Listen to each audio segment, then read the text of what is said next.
Dr. Marion Christopher Pugh is our next guest, and I think he's got a lot of great, useful information. Rashida, can you cue up Dr. Pugh for me, please? Hey, there he goes.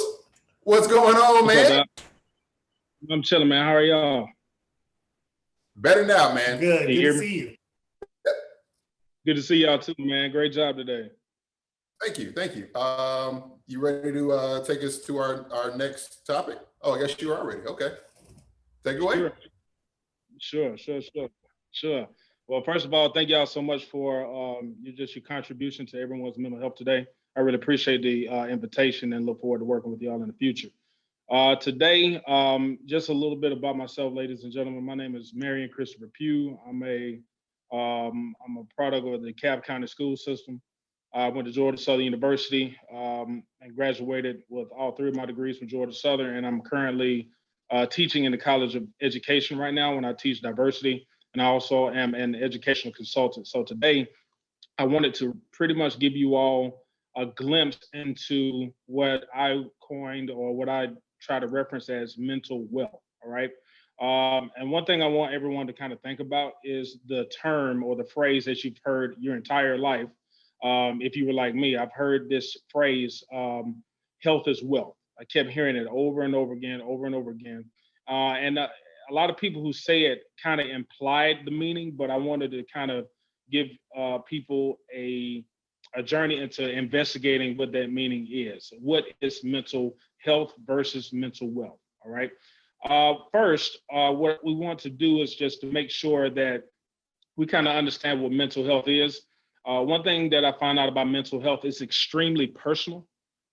What's mentally healthy for one person may be mentally catastrophic for the next. So you want to make sure that you have a working personal definition of what mental health and mental wealth really is. You don't want to make sure, you want to make sure that you're not carrying someone else's interpretation or their influences with you and pretending they are your own. So you want to make sure that your definition is objective and subjective. You want to know what everyone kind of deems as mental health, but you also want to create your own definition that's functional for your own life. Next up, be honest with what you know about yourself and how you think. What a lot of people may not understand is that we live in a world where political correctness is more abundant than actual correctness. So we are really in a state where we are concentrating on making sure we don't make other people upset at the detriment of making sure we are upset internally. So we want to make sure everyone else is feeling all right, as opposed to us making sure that we're balanced human beings. So we want to make sure that we're honest with ourselves. We're not trying to pretend that we're happy, pretending that we're sad. We want to make sure that we're not pretending that we're actually attending our own life. We want to make sure that poverty versus abundance, you want to make sure that you understand, especially if we're thinking about health is wealth. You want to make sure that you understand what poverty and abundance is. And you want to make sure that your attention span, whatever your thoughts are leaning towards, you want to make sure that you understand what directions your thoughts are going into, regardless of what they are. We're human beings, we're going to have all types of thoughts, but you want to make sure that your thoughts are more leaning towards abundance, or I would say the possibility of abundance, instead of just living in a place of poverty, because we're all going to experience ups and downs in our lives, but we can influence how we think to our best ability. We want to question, this is a really good question. Does how you invest time and energy affect how you think? Now, this is a very important thought process that a lot of people that I talk to have the mindset that time and energy is the best currency, because how you spend your time and energy actually has effect on the paper money or the currency that we use to buy food, pay rent, all these other different things, right? So what we got to do is make sure that we understand how we invest time and energy. And I'm gonna be honest with you, what really constitutes wealth is everything that is priceless. I'm gonna say that again. The things that money can't buy needs the most of our mental investments. So we're going to talk about that as well. We need to investigate the difference between peace and serenity. When I was growing up, I thought peace and serenity was the same thing, and they have subtle differences. but it depends on how you approach them. They could make or break your whole outlook on life. And we're really going to have an honest conversation about the difference between peace and serenity. One is external, one is internal. And we'll go a little bit more in depth about that. And just the question, if health is wealth, we must understand the similarities in order for us to be mentally wealthy and mentally healthy. Next slide, please.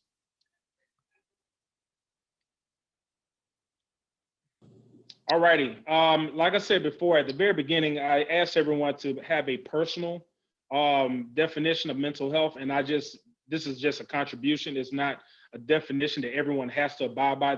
These are my thoughts. And you can feel free to either agree with these thoughts or investigate these thoughts and challenge them.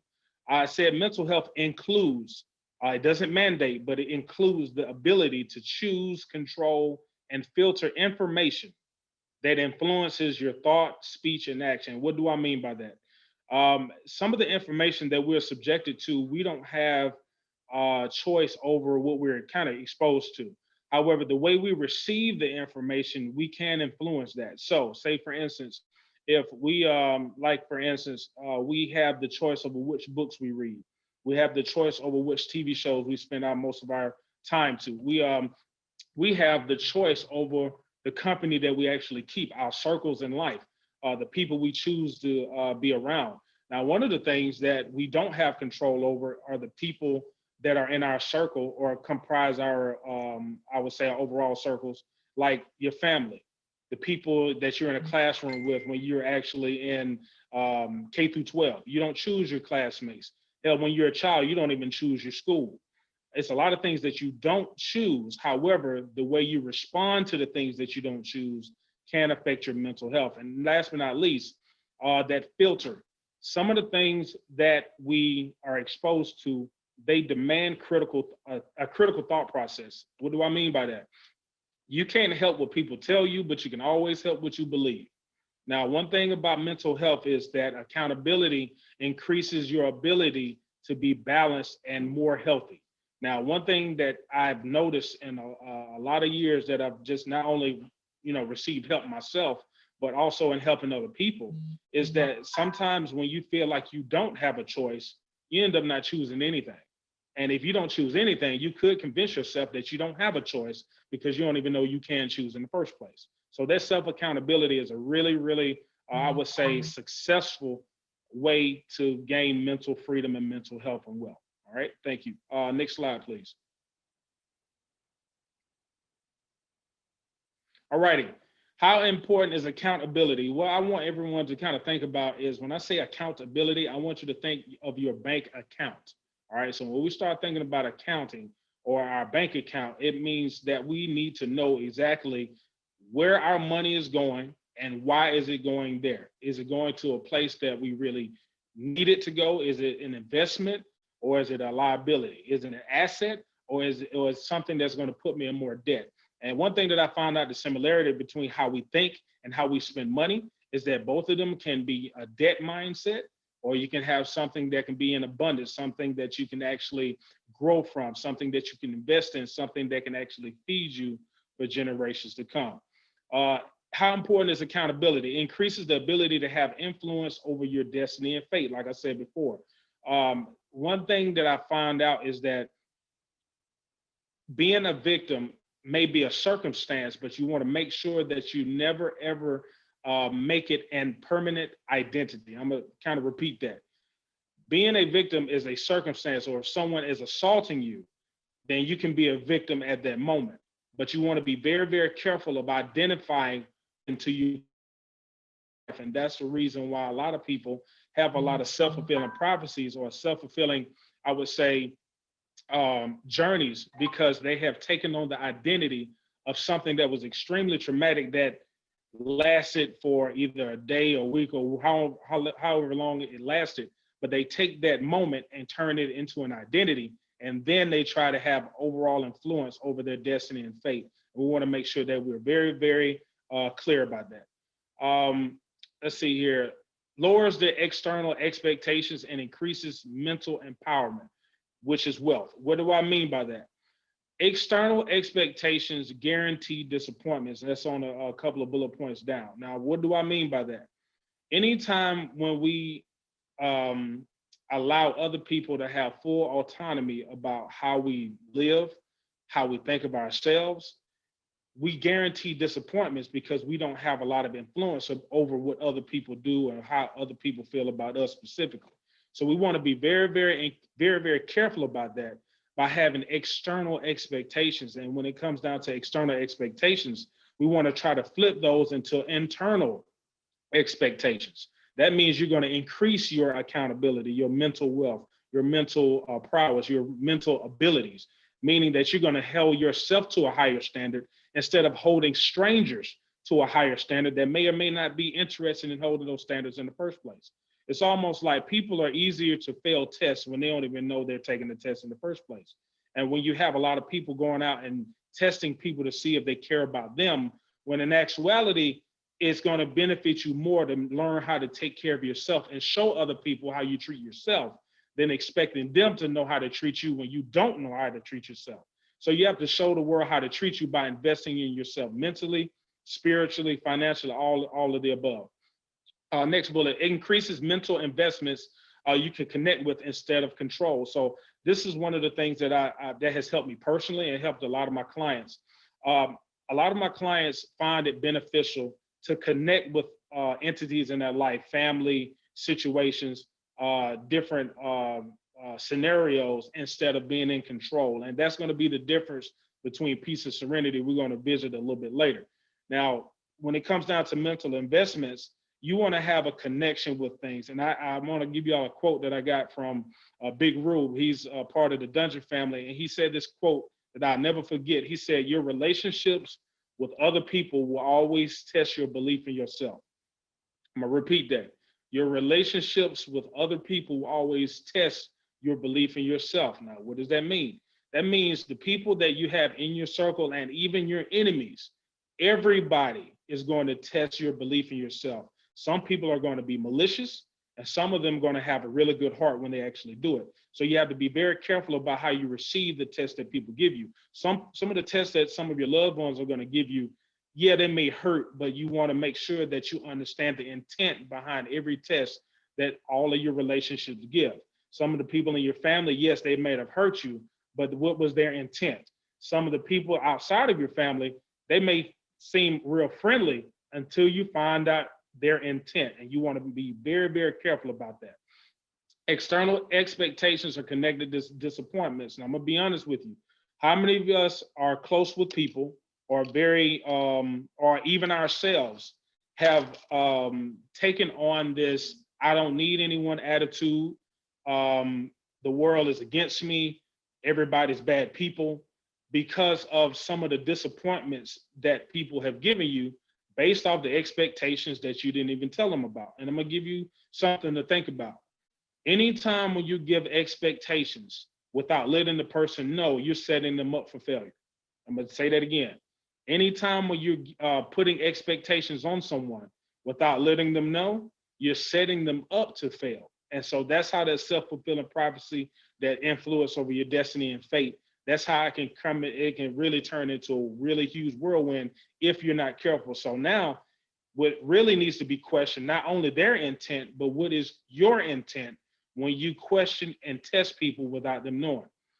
Last but not least, consistent disappointments can lead to confusion, malicious conflict, depression, and anxiety. And I'm gonna be honest with you, when a lot of people don't have a lot of specific mental income, that's when a lot of people experience those feelings of depression, anxiety. They have a lack of control, and all of a sudden things get very, very nervous, and they may lash out at other people. And sometimes when people would lash out at other people, most hurt people who are closest to them.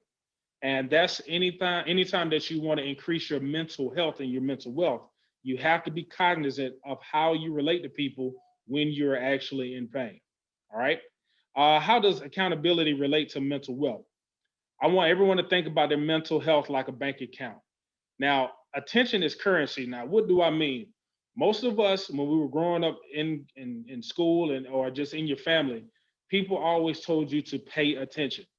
And if you have to pay attention, that means your attention is currency. That means your attention is real money. So have you ever noticed that whatever you pay attention to, your money literally follows? Think about the reason why so many people spend so much money on commercials, advertising, because they know if they can catch your attention, there is a huge possibility your money is going to follow your attention. So if you really want to take control of your money, your attention must have that discipline before your money follows. Your external expectations are mental liabilities, and self-accountability are internal investments. They're mental assets. And what do I mean by that? Anytime when you're expecting people to do certain things for you, and you give them all that power, all of that control, those are expenses. You're very liable for what they do. I'm gonna be honest with you. I understand how scary it can be for other people to be in control of what you do. Now, I'm not telling people that they shouldn't seek help when they need it. I'm not telling people they shouldn't accept help when it's offered. I'm saying when you're actually expecting help without even trying to do something on your own, that is a setup for a mental liability. That way you only can be a person who's disappointed in how everybody treated you, instead of you being assisted in some of the things that you're doing for yourself. Now, self-accountability turns into internal investments and income and mental assets. And what do I mean by that? Your self-accountability means, just like I said before, what are you paying attention to? If you're actually, it's just like our parents and our mentors tell us, if you handle your business, you won't even be wondering what other people are doing. And that's the key. What are we doing? Are you actually investing your time, your space, your energy to the things that's actually going to feed you mentally, and your family and your closest friends mentally? What are you doing? Are you thinking in an asset in a mind frame? Or are you thinking in a deficit? Are you always consumed about what someone else is doing? Let's look at social media. I'm gonna give you an example. Have you ever been on social media and next thing you know that the time of the day has just flown by? You've been on social media looking at what everybody else is doing, that you don't even take care of your own business. That's what I'm talking about. That is a mental liability. Anytime where we're paying attention to something that doesn't pay us in return, we're dealing in mental liabilities. We have to be very, very careful about that. This next quote is extremely important. Leverage without loyalty is a liability. How can we expect others to be more loyal to us than we are to ourselves? Now, what do I mean by that? Leverage without loyalty is a liability. Anytime when you give other people power over you and they don't have an investment in your life, that is a liability, and you can be a liability to yourself. Why would you expect strangers to respect you more than you respect yourself? I said it a little earlier, but that is the liability mindset. So sometimes when we start talking about loyalty, we have to be loyal to self, and that doesn't mean that we mistreat anyone else. But being loyal to yourself, that self-discipline, that self-mindset, it will have self-awareness instead of selfishness. Selfishness is when you're so consumed with yourself that you don't mind mistreating other people. Self-awareness is when you're so conscious of what you're doing that you not only benefit, but so many people around you are going to benefit, then your friendships are going to bloom, they're going to blossom. And not only that, when your friendships blossom, your mental health and your mental wealth increase as well. Internal investments are like real money. They are more concrete. The more you spend, the more you receive. Now, think about this, all of the people who are entrepreneurs, all the people who are readers, writers, all of these different things that you all want to do. The more time you've invested is the more response that you've gotten in your life. Everyone has experienced that. It may not work out every time, but at least a couple of times in your life, when you've invested time in yourself, when you study longer, when you read longer, when you listen more, when you actually pay attention to some things that's going to feed you, they have a tendency to feed you in abundance. Many of us are using external expectations like credit cards when we don't have the accountability, the knowledge of self to back them up.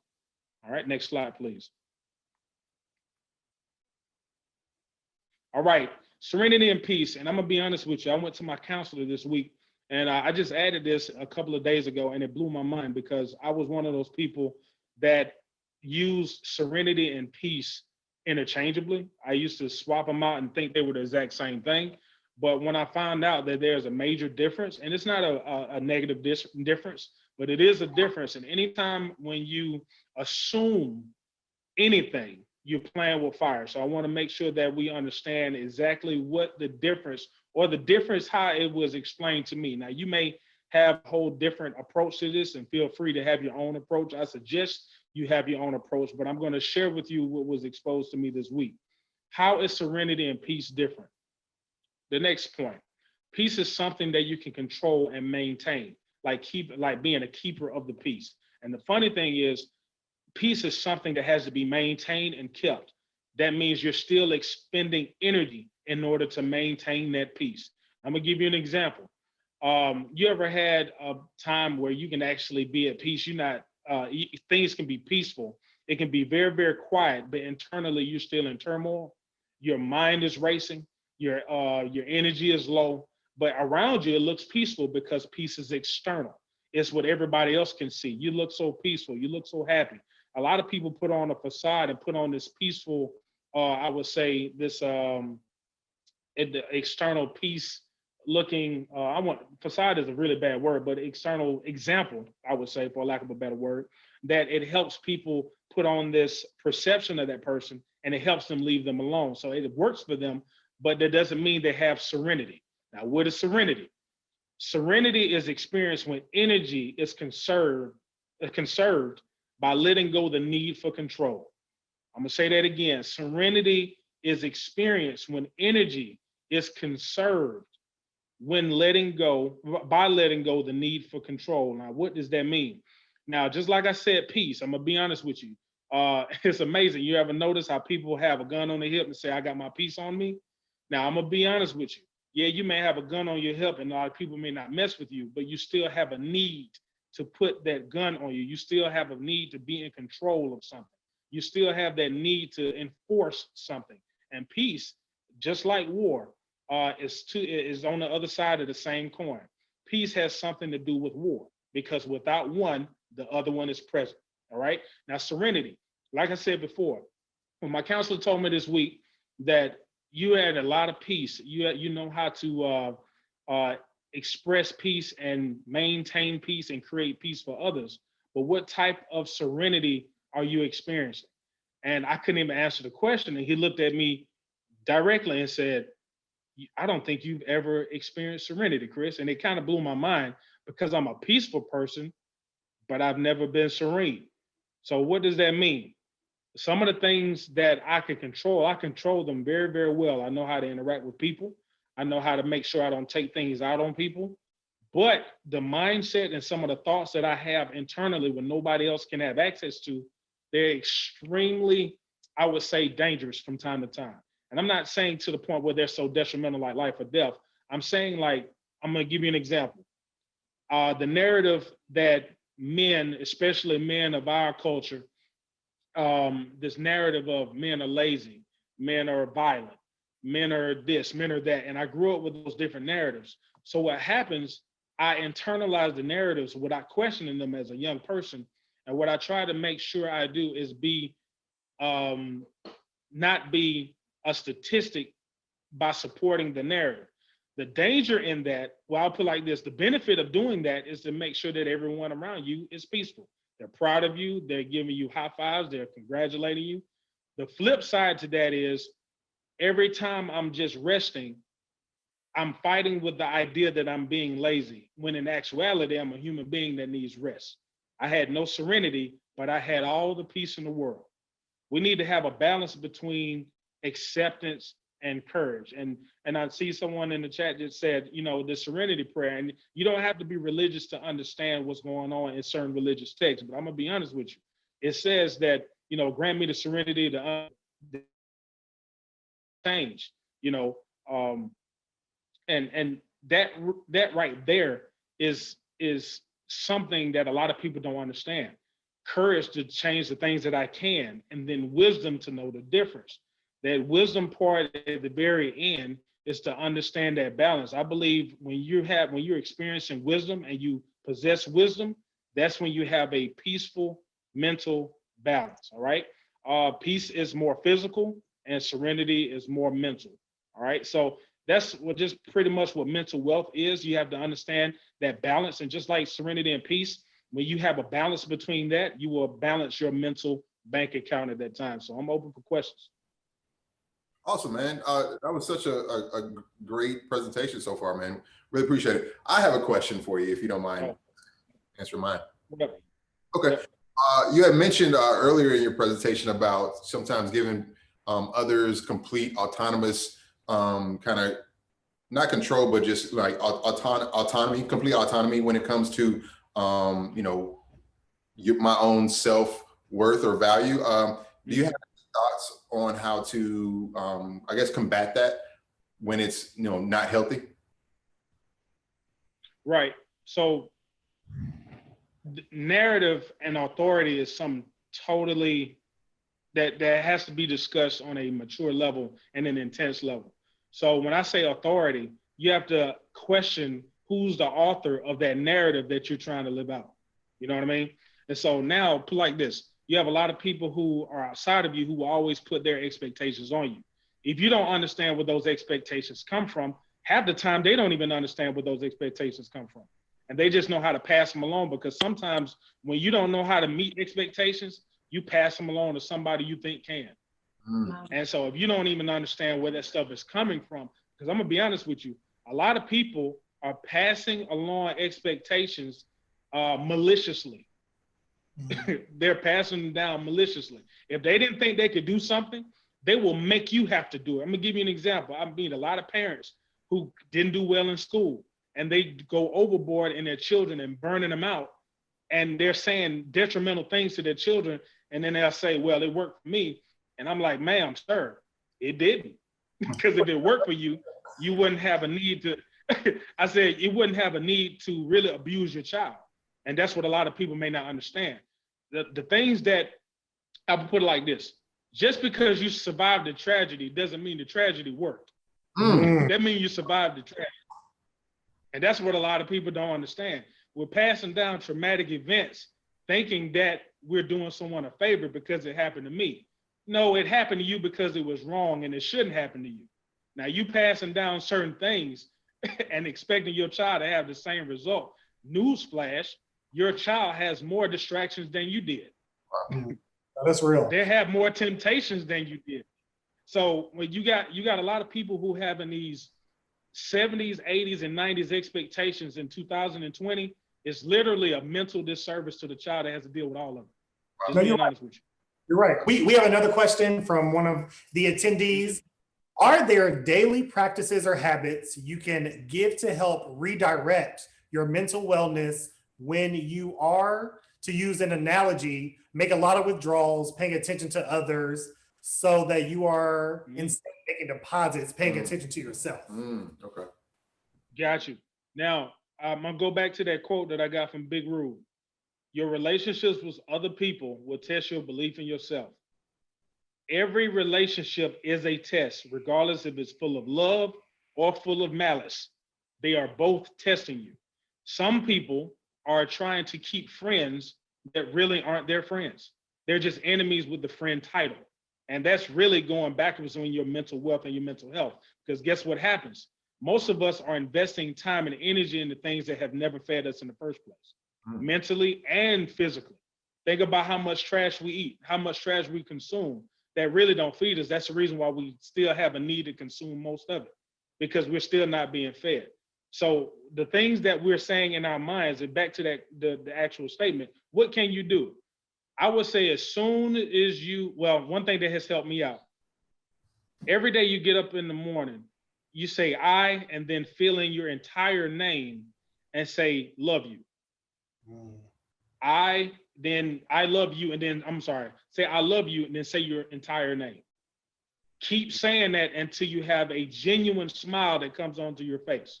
Because some people were like, well, what if I don't love myself that day? I said, that's fine. You may be in a position where you're not feeling yourself, right?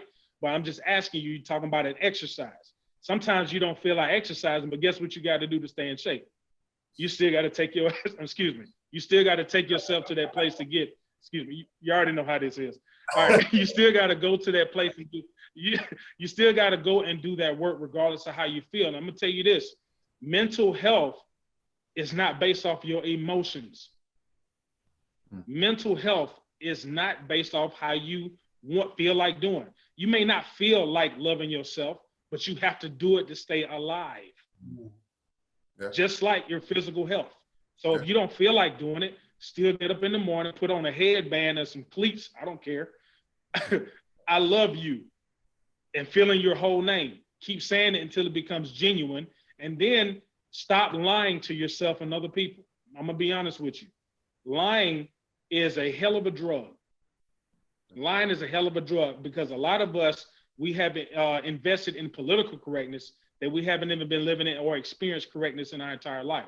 We're so politically aware that we want to be liked instead of self-love. And that's a dangerous game. That's awesome. Yeah. One last question before you leave, Dr. Pugh. How do you practice not taking out negative energy on others? Oh, man. Okay. I got a saying that hopefully it will help someone. This is what I've been living by since middle school and has worked thus far. All right. I just got a mantra and I don't say this every day, but I live it every day. All right. Don't dish out things you can't take. And don't take the things you don't dish out. Hello. I'm going to say it again. All right, here you go. I'm going to say it again. I do not dish out the things I cannot take. And I refuse to take the things I don't dish out. That's balance. Amen, amen. Thank you so much, Dr. Pugh, the man, the myth, the legend, for your time, for these gems, for dropping all that knowledge. We really appreciate you being here. How can the people reach you? The people want to be able to reach you, Dr. Pugh. Oh, got you. No, thank you so much. You can reach me on Instagram. It's under Manhood Mindset. I'm on Twitter, Manhood Mindset. I'm on Facebook, just under Christopher Pugh. You can reach me on my website, manhoodmindset.com. I help anybody with a heartbeat. I'm a consultant for human beings, really. It doesn't matter if it's educational, professional, personal, family, relationships, anything that's dealing with the communication between human beings, I can definitely help you out. Just a little bit of background about who you're talking to. I've been a mediator since I was in 5th grade. And I'm just being honest with you. I was one of those people that know how to figure out the miscommunication and the disconnects between people. And I know how to expose the problem and expose what's going on in people's lives so they can handle it themselves. So you're dealing with somebody who's been working at this since I was a kid. That's great, man. My final thought, I just want to commend you on this beautiful bow tie, bro. I wasn't sure what my day was. Got it from Amazon. Yes, so thank you so much. Yeah, it's pre-tied, man. It's a clip on, man. I ain't fronting. I didn't tie this. Yeah, I knew that. So you take care, bro. Yeah, the people need to know that. Just playing. Y'all take care. Peace. Thank you. Y'all give it up for Dr. Pugh. Rashida, are you still there? Are you sleeping? Rashida, are we back? Rashida. Rashida. Oh, hey, okay, hey. We're back. We're back. All right, good people. Thank you. Take care. I got a lot from that, especially that loyalty piece. Let me tell you, being loyal to the wrong people, you have to be messed up. Loyalty. Oh man, that was awesome.